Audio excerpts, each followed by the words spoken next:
Vamos lá, então, pessoal, dando continuidade na nossa avaliação geriátrica. Então, a nossa próxima escala será a nossa escala de avaliação geriátrica, a escala de depressão geriátrica de Iasavage, né? É uma versão adaptada, uma versão mais curta, porém, ela traz, os conteúdos que ela traz, é os que nós consigamos, né, a depressão no idoso, que é algo muito sério e que acomete tanto parte física, não só emocional, mas parte física, nutricional do nosso idoso, né? Além de ocasionar isolamento social, e um dos principais sinais de depressão no idoso também pode ser considerada a inapetência, né, que é uma delas. Então, a gente tem que estar sempre observando essas questões, tá? Então, nós utilizamos o modelo adaptado, então, da escala da depressão geriátrica de Iasavage, utilizado, então, para rastreio da depressão, avaliando os aspectos, então, cognitivos e comportamentais desse nosso idoso. Então, a forma como eu vou avaliar e o que eu estou buscando nesse meu idoso é justamente isso. A questão se ele tem algum déficit cognitivo e a questão do comportamento, se a forma como ele age perante a sociedade, em isolamento social ou algo do sentido, já leva a entender que esse idoso está passando por um processo depressivo, né? Então, eu preciso estar de olho nisso e, como enfermeiro, nós temos que estar avaliando isso também nos nossos idosos. Focando sempre no quê? No envelhecimento ativo e saudável, focando principalmente que esse idoso não tenha um declínio na sua capacidade funcional, né? Como a gente já falou em aulas anteriores. Essa escala, então, ela é obtida de que forma que eu faço essa avaliação? Essa avaliação ela deve ser feita através de questionário, como as outras demais escalas que nós temos, né? E são 30 questões, né, que envolve a versão mais completa da escala de Savage, e porém a escala mais utilizada é essa adaptada, que são 15 questões que nós fazemos. Então, ela também é válida e pode ser utilizada, é um excelente instrumento que nós podemos estar utilizando aí, tá ok? As perguntas são feitas de forma bem simples, que o idoso possa compreender, né? E são respostas fáceis, é sim ou não. Não tem muito segredo essa escala, né? Então, para cada resposta, né, que ele nos dá, sugestivo de depressão, ele recebe um ponto, né? A gente numera e depois a pontuação dessa escala ela é feita na somatória desse idoso, e essa somatória, né, dessas 15 questões, então é feita a somatória das 15 perguntas, e a soma dessas questões que eu consigo observar em que grau de depressão esse idoso se encontra. Então, quanto menor for a pontuação desse idoso, melhor é a sua questão de depressiva e cognitiva, né? Então, assim, se ele está em depressão, sem depressão, de 0 a 5, se ele tem uma depressão leve, de 6 a 10, e uma depressão grave é de 11 a 15. Então, eu vou estar mostrando para vocês como que é feita essa escala e quais são as perguntas que nós utilizaremos para fazer essa avaliação desse nosso idoso, tá ok? Vamos lá. As questões são as seguintes, são bem fáceis de responder. Então, eu tenho lá, o senhor está satisfeito com a sua vida? A senhora está satisfeita com a sua vida? Então, eu faço esse questionamento. E se fala que sim, beleza, né? Eu numero ali como 1. Mas se ele fala que não, eu numero onde? A resposta, eu coloco o número 1 na resposta do idoso, tá? Então, eu sempre vou trazer 1 e 0, né? 1 para a resposta do idoso e 0, porque daí não seria a resposta dele. Então, se ele fala para mim, está satisfeito com a sua vida? Aqui, como se eu estivesse avaliando um idoso, eu já deixei preenchido aqui para vocês poderem ter uma melhor compreensão. Se se essa escala, se eu faço a pergunta para o idoso, está satisfeito com a sua vida? E o idoso fala que não estou satisfeito com a minha vida, envelheci demais, minha vida está difícil, e aí ele começa a falar isso aqui, já, poxa, então, não, ele não está satisfeito com a sua vida, né? Aí eu pergunto para ele, abandonou muitos dos seus interesses e atividades, as coisas que o senhor fazia antes, o senhor tem feito ainda ou não?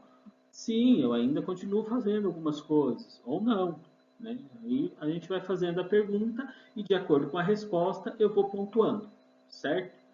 E aí, sente-se que sua vida está vazia, sente-se frequentemente aborrecido. Entende que as respostas são bem simples, sim ou não. Na maior parte do tempo está de bom humor, né? Então eu consigo ir numerando aí como que esse idoso, a sua parte cognitiva, o seu humor, a sua vivência, como que ele tem se comportado, o que ele tem achado da sua vida de caráter emocional, né? Então aí eu vou perguntando e ele vai me respondendo, sempre sim ou não.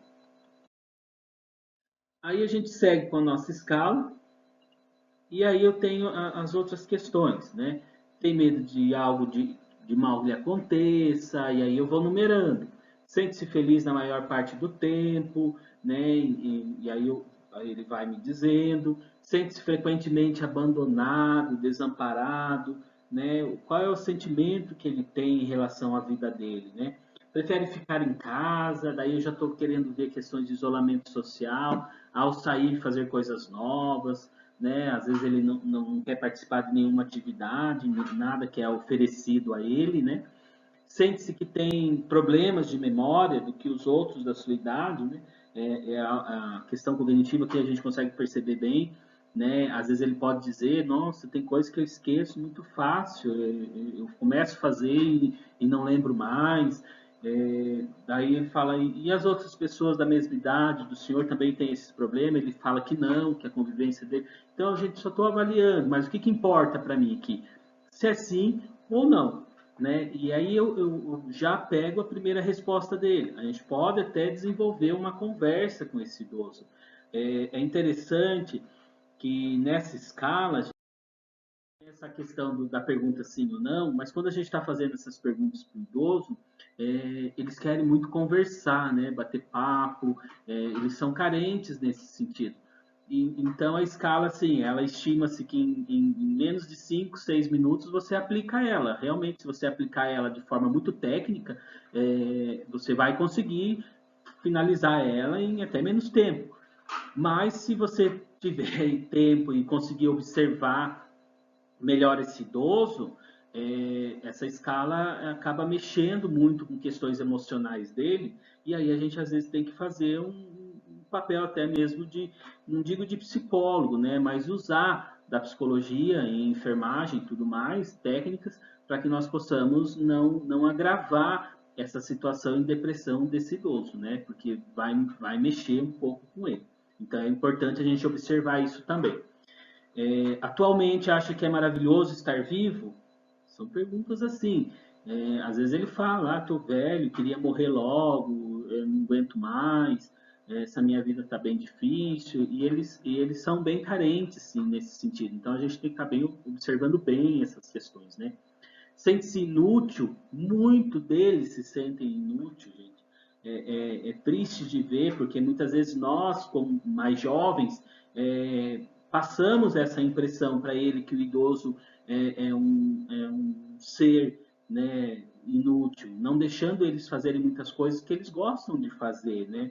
Ao invés de auxiliar, a gente proíbe, né? Infelizmente, a grande maioria é dessa forma. E isso auxilia na depressão do idoso, né? Ajuda nessa evolução de depressão do idoso.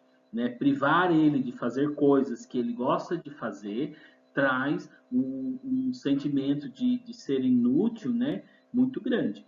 Sente-se sem esperança, então assim, ele acaba não tendo mais perspectiva de vida, porque na verdade ele acha que já viveu muito, né?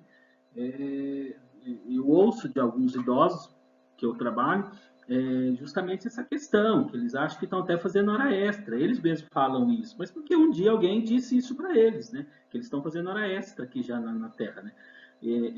É uma pena, na verdade, mas é uma realidade. E o senhor acha que as outras pessoas estão melhores que o senhor e a senhora? Então, essa comparação, né? Que muitas vezes ele acha que o vizinho vive melhor, que tem a mesma idade que ele, que a família cuida melhor de uma coisa e dele não. Então, qual é o sentimento dele, né? E apenas com essas as 15 perguntas que nós façamos para eles, e numerando de acordo com a sua resposta em sim e não, eu vou fazendo a somatória, né? Lembrando que as respostas sim são mais sugestivas para depressão, né? Então, toda vez que ele confirma que uma pergunta que foi feita para ele, ele confirma que aquilo é a realidade dele, então ele recebe uma pontuação. Aqui nós temos então uma pontuação de 10 sims e 5 não. Então, é um idoso dentro dessa sua pontuação, o idoso com depressão leve, né? Ele está aí num processo depressivo que a gente já desperta um alarme, né? A gente já tem que ligar a nossa atenção a esse idoso, porque provavelmente esse idoso vai desenvolver uma depressão mais severa de futuro, se não for feito nada de intervenção, tanto na área de enfermagem quanto de tratamento, para que esse idoso não venha desenvolver a forma mais grave de depressão, que pode até mesmo levar ele a óbito, né? A depressão, ela no idoso, ela é muito difícil de reverter. Então a gente tem que tomar muito cuidado para que ele não entre no estágio mais grave de depressão, tá ok, gente? Tem o nosso próximo vídeo aí, que a gente vai seguir com a nossa série, né, de avaliação geriátrica. Até o próximo vídeo.